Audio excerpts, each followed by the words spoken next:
Rápido mesmo, passa muito rápido, 12 minutos. 12 minutos. Tá valendo. Quer comentar? Ô, John, Vamos desligar agora, ó, quando estiver faltando um minuto. Desliga o... Desliga. Ó, 3 e 1, ó. 3 minutos. A gente vai passar um calorzinho aqui, mas tá tranquilo. Depois a gente liga de novo, vamos lá. 1, 2, 3 e... Voltamos para finalmente saber Segunda onda. que diabos foram os festivais de Ubatuba e Saquarema. Por favor. Vocês vão me deixar explicar mesmo? Vamos. A gente vai ficar calado agora.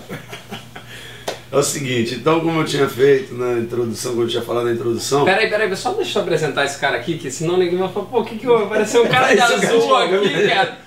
Isso aqui é Ricardo Lobo. Meu xará. Caramba, Ricardo Lobo, um brinde. É um brinde, então. Eu queria só depois, quando ele me desse, fazer uma observação sobre o festival de Ubatuba, que eu xinguei muito esse cara como uma vez, por causa do festival de Ubatuba. É mesmo? Então conta aí depois de 35 anos que eu nem sei. Não, eu te contei quando você visitou minha fábrica, mas você não lembra. O Festival de Ubatuba era um acontecimento, né? 220 a gente esperava um ano inteiro, né? É. E o mais recente, né? Porque você vai falar de mais antigos, né? Nos mais recentes eu me lembro que eu era moleque e fui convidado pro Festival de Ubatuba. Acho que eu era o cara mais novo convidado na lista de 40 porque tinha Paulo convidado, era difícil. Não era pra qualquer um. Não, era convidado. Tinha que chegar lá e... E a Company resolveu fazer nesse mesmo ano o Circuito Company, quer dizer, o Bocão, junto com o Antônio, fizeram o Circuito Company. Então foi amador. Alucinante, porque eu vou correr o profissional do Festival de Ubatuba e o amador.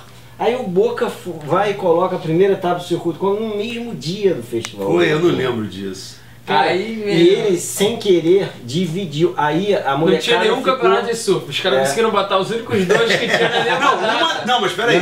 O Circuito Company eram 5 etapas. Calma lá. Fazia fila na Garcia Dávila, mas voltando pro Serra da Gestão. Tá. Cara, eu falei, porra, o Bocão, filha da puta, como é que ele bota essa data? Mas aquilo ali, a gente ali foi obrigado a decidir quem ia ser amador. É, isso que eu ia falar. Então, ali, cara, você, não sei se eu tô sendo puxa-saco, mas acho que é uma questão de você dividiu o surf no Brasil em amador e profissional. Cara, o que aconteceu? Não sei se o surf não, cara, lógico que foi excelente. Não, teve uma gestão, cara, meu irmão. Foi excelente. Foi a melhor coisa que aconteceu na época. Legal.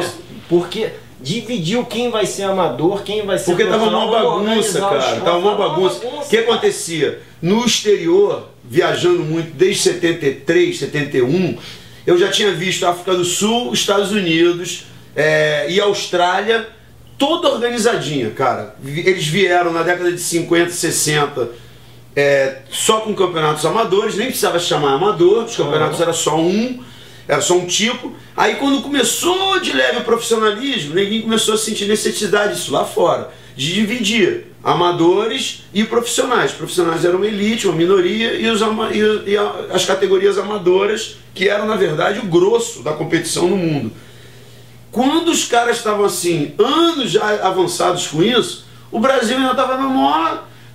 o que está acontecendo? Tem uma mosca azul ali passando, não sei o quê. Ninguém não estava nem aí, ninguém não sabia de nada. O moleque era obrigado a competir com o Cauli, cara. Então, o que aconteceu? Como a gente viajava mais, era mais antenado, nas poucas iniciativas que nós fizemos, de eventos, que a gente teve uma veia nisso que muita gente não sabe, a gente resolveu aproveitar os campeonatos que a gente conseguiu fazer, os patrocínios que a gente conseguiu para fazer esses campeonatos e praticamente impor a regra de cima para baixo. A gente falou, eu me lembro de lá para cá, quando a gente fez o de lá para cá no arpoador, que a gente falou assim, o cara tem que decidir se ele vai entrar no amador e profissional. Um monte de gente ficou em dúvida, 300 pessoas ligaram pra gente, ninguém sabia o que tinha que ser feito. Tatuí ganhou amador, se não me engano o Fred Dorei e o Fernando Bittencourt ganharam profissional, no arpoador clássico. Bittencourt? Mas, o Fernando Bittencourt. Mas é assim, amador, mas eu sou amador, sou profissional, ninguém nem sabia. Ou seja, a gente com o campeonato ajudou a organizar essa questão. Então quando chegou o Circuito Company seria, como foi, um circuito amador, só para ou molecada ou cara mais velho que nunca tinha sido profissional, que nunca tinha competido por dinheiro, para ir cada vez mais ficando claro que existia uma divisão, que precisava existir uma divisão na época, e separar os que seriam amadores, aqueles que seriam profissionais. E agora entro eu interrompendo. Que Vamos fazia? voltar pro Festival de Ubatuba e de Saquarema. Não, então, você foi a perguntar por que isso era importante. Isso pra garotada hoje em também. dia...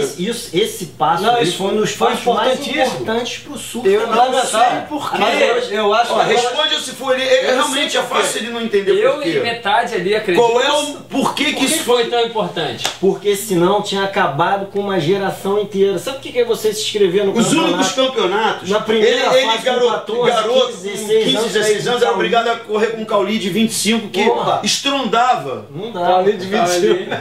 Não, na época, ele com sacanagem. 14, 15, o Cauli deve ter 10 anos a mais que o Lobo. Não, e tem outra Mais, coisa. mais. Porque naquela época, diferente de Ele hoje... nunca teria chance com o Cauli. Não, diferente de hoje, naquela época, você não entrava na bateria contra o Cauli e era julgado honestamente.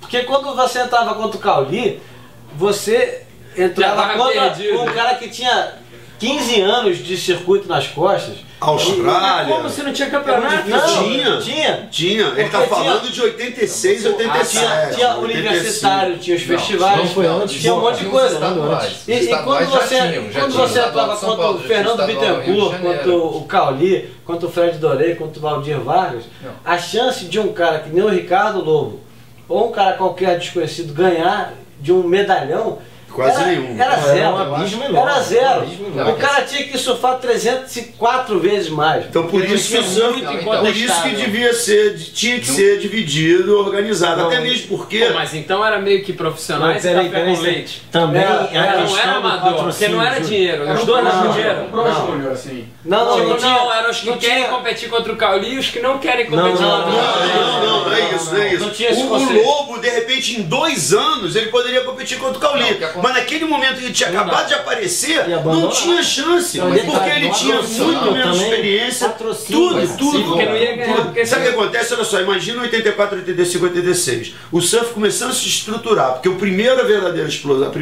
explosão, que eu considero a segunda do Brasil em termos de surf, foi 82 e 83. Foi quando começaram a se organizar as competições, as associações profissionais ou amadoras e os campeonatos, tarará. Então, em 85, se ele não conseguisse nada em nenhum campeonato, como é que ele ia arrumar um patrocínio? Agora, se na categoria Vamos amador, ser pera só um mais instantinho. curto. Fábio Gouveia não só um teria sido instantinho. campeão Só um mundial instantinho. amador. Tudo bem, Não. pode ser. Peraí. Se ele, em 85, com 14, 15, 16 anos, se destacasse na categoria amadora, que era teoricamente a categoria dele, ele poderia conseguir o patrocínio. Porque entre os amadores ele era um dos melhores. Mas naquele primeiro ano dele como amador, ele competindo, Como profissional não ia arrumar nada contra o Cauli. não ia arrumar nada contra O o Cauli Cauli. era tão foda Mas assim, né, aparecia. brother? Ele, Daniel Não, Friedman, não, um monte de gente. Não, Sim, Vargas. todos os grandes medalhões. Mas Peraí, aí, o entende uma primeiro coisa, festival você foi o for- de Ubatuba ou de Saquarema? Não, mas calma, entende uma Foi de coisa. Ubatuba. Pera aí, Foi. os grandes medalhões, Grande bola aí.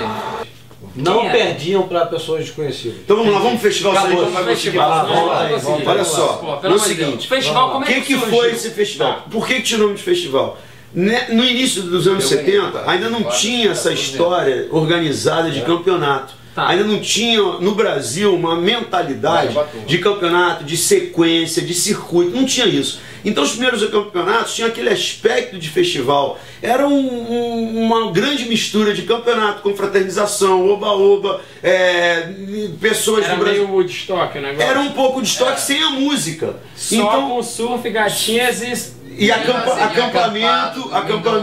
e foi aí que o Picuruta roubou as pranchas do carro. Não, isso é década de 80. Deixa ele contar, deixa ele contar. Eu tô no tempo. Então, se eu não me engano, em 1971, o Paulo Issa, ele fez o primeiro festival brasileiro de Ubatuba. Paulo Issa que é locutor. Paulo Issa, não. Paulo Issa era das escolas surfboards, irmão do Ricardo. Ele era presidente da Associação Paulista de Surf, que daí como funcionava? Você tinha campeonatos estaduais, mas você não tinha um campeonato brasileiro. Então esse funcionava, o campeão brasileiro é quem ganhava É que é o festival. Quem ganhou o festival é o campeão brasileiro do ano. Só no outro ano, e aí você tinha os pré-classificados, que eram os 16 dos estados, que eram os convidados. Teoricamente existia isso, essa prioridade para eles competirem, e aí saía um campeão. Esse cara era campeão. Mas olha só, mas peraí, o que é importante esclarecer, eu acho, é que tanto o Festival Brasileiro de Ubatuba, que ganhou força mesmo 72, 73 em diante,